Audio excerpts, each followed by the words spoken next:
बार की बात है। एक लकड़हारा जंगल में लकड़ियां काट रहा होता है। तभी एक भेड़िया वहां पहुंच जाता है।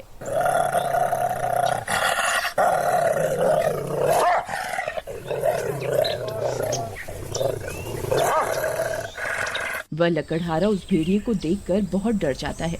अरे मर गए रे, ये कमबख्त भेड़िया कहाँ से आ गया? अब क्या करूं? ये तो मुझे कच्चा ही खा जाएगा। अरे भेड़िए, चल भाग यहाँ से, भाग।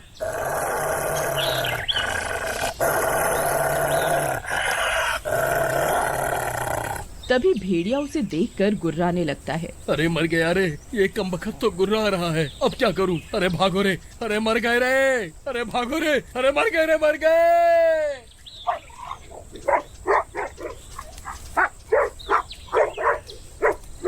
फिर वह भागने लगता है। तभी वह भेड़िया भी उसका पीछा करता है। फिर जेठालाल भागते भागते जमीन पर गिर जाता है। अरे मर गया रे, हाय रे, मेरी तो टांग ही टूट गई। तभी वह भेड़िया भी वहां पहुंच जाता है और जेठालाल की टांग पर काट लेता है। अरे मर गया रे, हाय रे। अरे भेड़िए, तेरा नाश मिटे, मेरी टांग ही खा गया। हाय रे, हाय।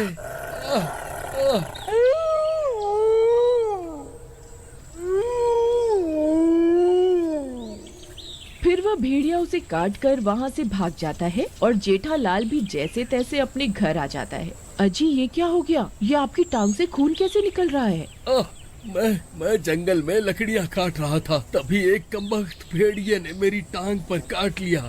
कोई बात नहीं, ये जल्द ही ठीक हो जाएगा, घबराने की कोई जरूरत नहीं है। रात होने पर वे दोनों सो रहे होते हैं। तभी जेठालाल पर भेड़िए के काटने का असर शुरू हो जाता है। वह अजीब अजीब सी आवाजें निकालने लगता है।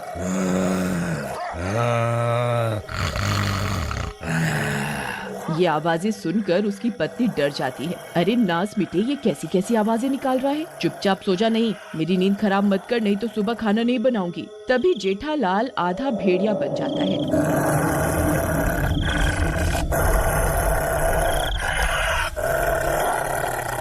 अरे मर गई रे, ये इन्हें क्या हो गया? ये तो आधे भेड़िए बन गए। अरे मर गई रे, अब क्या करूं? फिर कमला भागकर घर से बाहर चली जाती है और बाहर से दरवाजा बंद कर देती है। फिर वह हैवान जोर जोर से दरवाजा पीटने लगता है और बाहर निकलने की कोशिश करने लगता है। वह भेड़िया खिड़की से झांककर बाहर देखने लगता है। ऐ मूर्ख औरत, दरवाजा खोल, मुझे बहुत भूख लगी है। खोल दरवाजा। अजी, ये आपको क्या हो गया? आप तो आधे भेड़िए बन गए हैं जी। कहीं उस भेड़िए के काटने की वजह से तो ये सब नहीं हो रहा। अब क्या करूं? तभी इतना शोर शराबा सुनकर कुछ गांव वाले भी वहां पहुंच जाते हैं। घर में उस आधे भेड़िए आधे इंसान को देखकर सभी चौंक जाते हैं।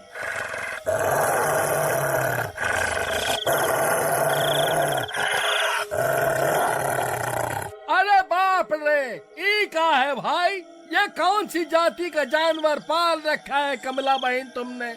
अरे मूर्ख, ये कोई जानवर है? ये मेरे पति है। आज सुबह जंगल में इन्हें किसी भेड़िए ने काट लिया था, जिसकी वजह से ये भी आधे भेड़िए बन गए हैं। अरे जेठा भाई, क्या हुआ? तुम ऐसे क्यों गुर्रा रहे हो?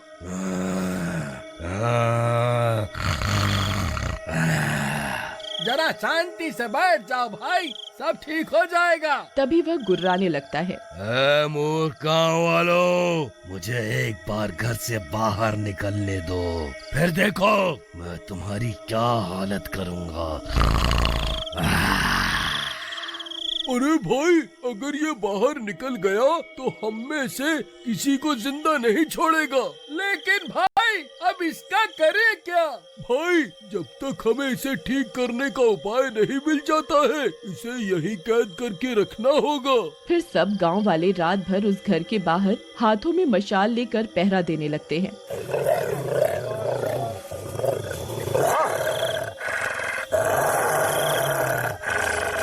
और इसी तरह पूरी रात बीत जाती है। फिर दिन होते ही जेठालाल ठीक हो जाता है।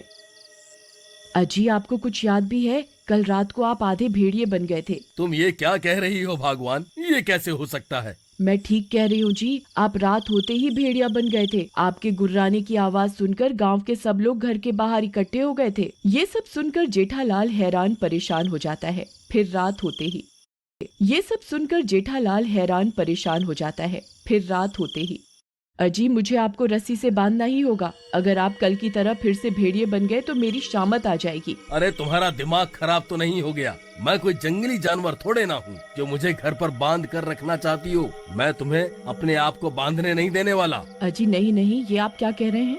सुनिए जी, वैसे ही रात हो चुकी है, आप किसी भी वक्त भेड़िए बन जाएंगे। कृपा करके मेरी बात सुन लीजिए। अरे चल हट, बड़ी आई मुझे बांधने वाली। तभी कुछ गांव वाले भी वहां पहुंच जाते हैं। मारो मारो, आज इस भेड़िए को नहीं छोड़ना है। आज इसे जान से मार कर ही रहेंगे। अरे मर गए रे, इस कमबख्त ने तो सारे गांव वालों को मेरी जान लेने के लिए बुला रखा है। अब क्या करूं? ये लोग तो मुझे जान से मारना चाहते हैं। नहीं जी, आप गलत सोच रहे हैं। मैंने इन गांव वालों को नहीं बुलाया जी। फिर सब गांव वाले उनके घर में घुस जाते हैं। तभी कमला जेठालाल के आगे आकर खड़ी हो जाती है। कमला बहन, तुम आगे से हट जाओ। आज हम इस हैवान को नहीं छोड़ेंगे। अगर ये हैवान बन गया तो हम सबकी शामत आ जाएगी। नहीं नहीं, मैं ऐसा तुम्हें कुछ नहीं करने दूंगी। खबरदार किसी ने आगे आने की कोशिश भी की तो। सुनिए जी, आप यहाँ से भाग जाइए, नहीं तो ये सब गांव वाले आपको जान से मार देंगे। फिर जेठालाल वहाँ से भागने लगता है। अरे भागो रे भागो, ये गांव वाले तो पागल हो गए हैं। अरे मर गया रे, भागो रे भागो भागो। अरे मारो रे, ये बच के नहीं जाना चाहिए। मारो मारो मारो। सभी गांव वाले हाथों में मशाल लेकर उसका पीछा करने लगते हैं। आज इसे जिंदा नहीं छोड़ेंगे। मारो मारो। तभी भागते भागते वे सब लोग घने जंगल में पहुंच जाते हैं। जेठालाल भागकर कहीं झाड़ियों में चला जाता है। सभी गांव वाले जंगल के बीचों बीच पहुंच जाते हैं। डर के मारे सबकी हालत खराब हो जाती है। अरे मर गए रे, ये कमबख्त कहाँ जाकर छुप गया? अब क्या करे भाइयों? तभी झाड़ियों में से किसी के गुर्राने की आवाज आने लगती है।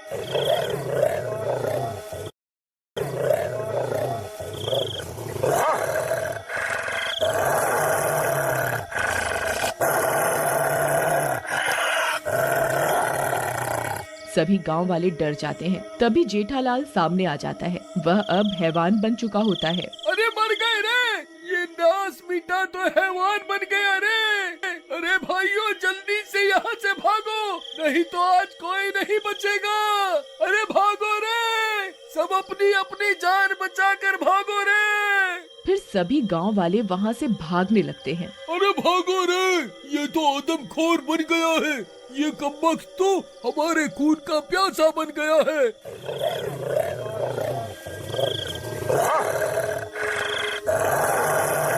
अरे भागो रे भागो। सब गांव वाले भागते भागते वापस गांव पहुंच जाते हैं और जेठालाल के घर में घुस जाते हैं। अरे क्या हुआ? तुमने मेरे पति के साथ क्या किया? अरे कमला बहन, तुम्हारा पति तो हमारे हाथ आने से पहले ही हैवान बन गया। अब तो जो भी करना है वो ही करेगा।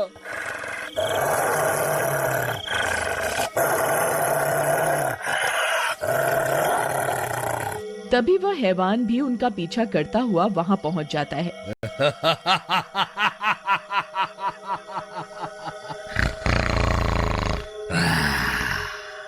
अब बचकर कहाँ जाओगे?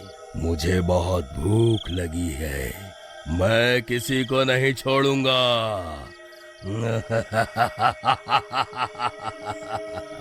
अजी रुक जाइए, ऐसा मत कीजिए। देखिए ना, इस तस्वीर को देखिए, मैं आपकी पत्नी हूँ और आप मेरे पति हैं। आपको कुछ भी याद नहीं है क्या? फिर उस तस्वीर को देखकर वह हैवान कुछ पल के लिए वहीं रुक जाता है। तभी वहाँ एक महामुनि पहुँच जाते हैं और उस हैवान के गले में एक माला डाल देते हैं। जैसे ही माला उसके गले में पड़ती है, जेठालाल के ऊपर से उस हैवान का साया हटने लगता है और देखते ही देखते वह ठीक हो जाता है। अरे आप तो ठीक हो गए। महामुनि, आपको बहुत बहुत धन्यवाद। देखो वत्स, जब तक इसके गले में ये माला रहेगी ये ठीक रहेगा। तुम्हें इस बात का ख्याल रखना होगा कि रात होने से पहले ये इस माला को जरूर पहन ले, नहीं तो अनर्थ हो जाएगा। महामुनि, आपका बहुत बहुत धन्यवाद। लेकिन क्या मैं पूरी जिंदगी ऐसा ही रहूंगा? क्या इस श्राप का कोई इलाज नहीं है?